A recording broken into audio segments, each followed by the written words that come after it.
Assalamualaikum warahmatullahi wabarakatuh. Perkenalkan, saya Rayhan Ali Farizi. Pada kesempatan ini, saya dan rekan-rekan saya akan membahas topik yang penting, yaitu keamanan cyber, menjaga keamanan di era digital. Di dalam era digital yang terus berkembang, keamanan cyber menjadi semakin penting. Saat ini, informasi dan data pribadi kita semakin rentan terhadap ancaman cyber seperti pembobolan, pencurian, dan penyalahgunaan. Memahami risiko dan menerapkan strategi perlindungan yang tepat menjadi kunci untuk menjaga keamanan di dunia digital yang semakin kompleks ini. Memahami risiko dan ancaman cyber. 1. Pembobolan data. Peretas dapat mencuri informasi sensitif seperti data keuangan, kesehatan, dan identitas pribadi melalui celah keamanan di sistem komputer atau perangkat lunak yang tidak terlindungi. Yang kedua ada serangan malware seperti virus, trojan, dan ransomware. Dapat merusak sistem, mengenkripsi data, dan meminta tebusan untuk memulihkan akses. Ini dapat menghambat operasional dan menyebabkan kerugian finansial. Yang ketiga, phishing dan penipuan. Pelaku dapat menyamar menjadi entitas terpercaya untuk menipu korban agar memberikan informasi rahasia atau melakukan tindakan berbahaya lainnya. Ancaman cyber lainnya termasuk DDoS, spyware, social engineering, dan ancaman internal dari dalam organisasi. Oke, untuk selanjutnya akan dibacakan oleh rekan saya, Aska Fasya. Waktu dan tempat dipersilakan. Terima kasih rekan saya Rehan. Langsung saja kita menuju dasar-dasar keamanan cyber. Yang pertama ada keamanan jaringan.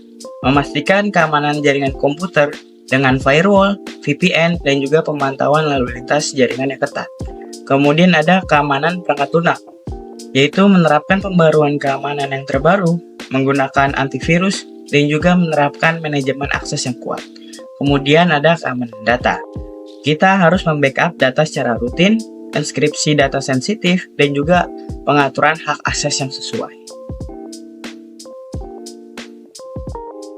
Kemudian ada strategi perlindungan data dan juga informasi.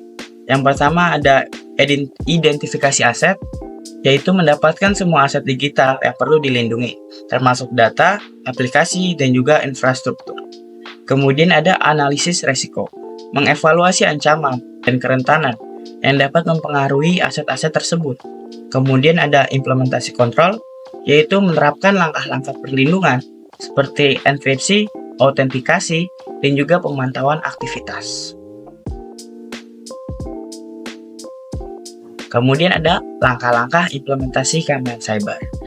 Yang pertama ada pembaruan perangkat lunak. Kita harus pastikan semua perangkat lunak dan juga sistem operasi selalu dilindungi dengan patch keamanan yang terbaru. Kemudian ada autentikasi ganda, yaitu mengaktifkan autentikasi ganda atau 2FA untuk menambah lapisan keamanan pada akun-akun kritis. Kemudian cadangan data. Kita harus melakukan backup data secara berkala dan juga simpan di lokasi yang aman untuk mencegah kehilangan data yang penting. Kemudian ada edukasi pengguna. Kita harus berikan pelatihan dan juga sosialisasi kepada pengguna agar memahami praktik keamanan cyber yang baik. Untuk selanjutnya dilanjutkan oleh rekan saya Jaya. Terima kasih.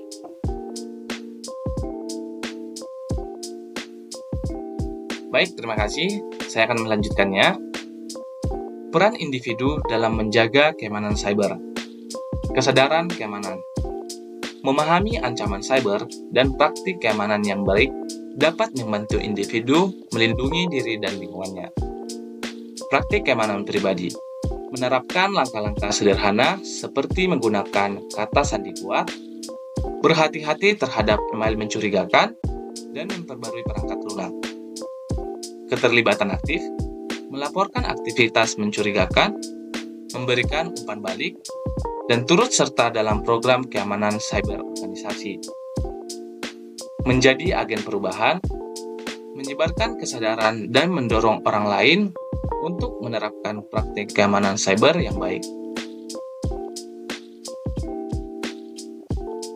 Selanjutnya, tantangan dan isu terkini dalam keamanan cyber. Yang pertama, ancaman cyber yang semakin canggih.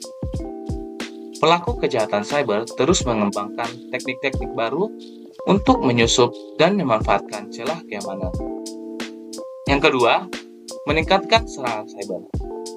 Jumlah dan intensitas serangan cyber terus meningkat, menjadikan keamanan cyber sebagai tantangan yang semakin penting. Dan yang terakhir ada kekurangan tenaga ahli. Kurangnya tenaga ahli keamanan cyber yang terlatih membuat banyak organisasi kesulitan untuk melindungi diri. Selanjutnya, ada regulasi dan kebijakan keamanan cyber.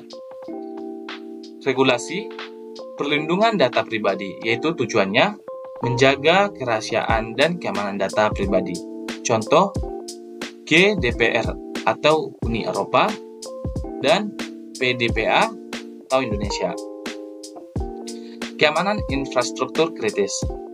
Tujuannya yaitu melindungi sistem dan layanan penting dari ancaman cyber. Contohnya, NIS, Direktif atau Uni Eropa, atau PP, PSTE, atau Indonesia.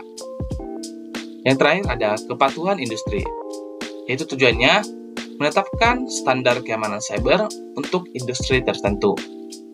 Contoh, PCI, DSR atau industri kartu kredit, HIPAA atau kesehatan.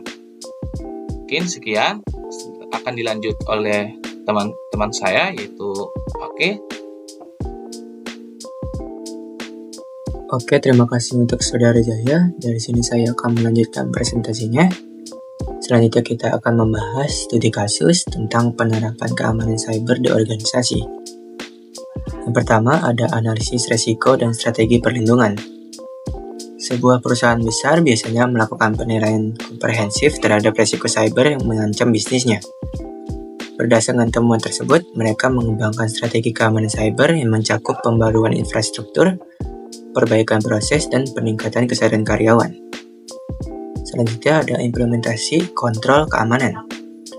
Perusahaan tersebut menerapkan berbagai kontrol keamanan seperti firewall canggih, sistem deteksi intrusi, dan manajemen akses yang ketat. Tim keamanan cyber juga melakukan pemantauan 24/7 atau bisa disebut setiap hari untuk mengidentifikasi dan merespon ancaman secara cepat. Dan yang terakhir ada peningkatan kesadaran pengguna. Sebagai bagian dari inisiatif keamanan cyber, perusahaan secara rutin menyelenggarakan pelatihan dan sosialisasi untuk meningkatkan kesadaran karyawan tentang ancaman cyber dan praktik keamanan yang baik. Hal ini memastikan seluruh karyawan berperan aktif dalam menjaga keamanan organisasi.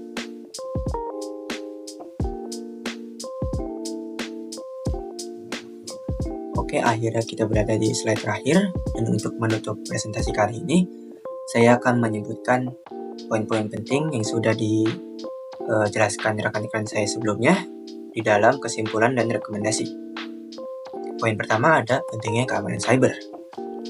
Keamanan cyber menjadi semakin penting seiring dengan semakin masifnya pengguna teknologi digital dalam kehidupan sehari-hari.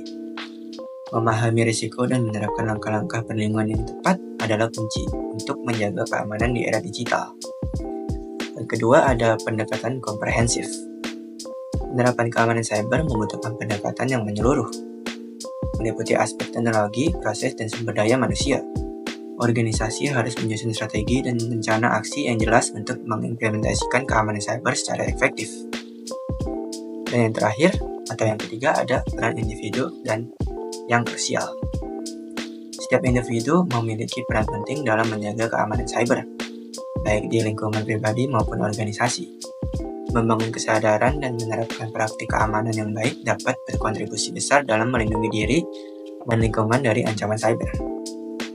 Mungkin hanya itu presentasi dari kami. Kurang lebihnya mohon maaf. Wassalamualaikum warahmatullahi wabarakatuh.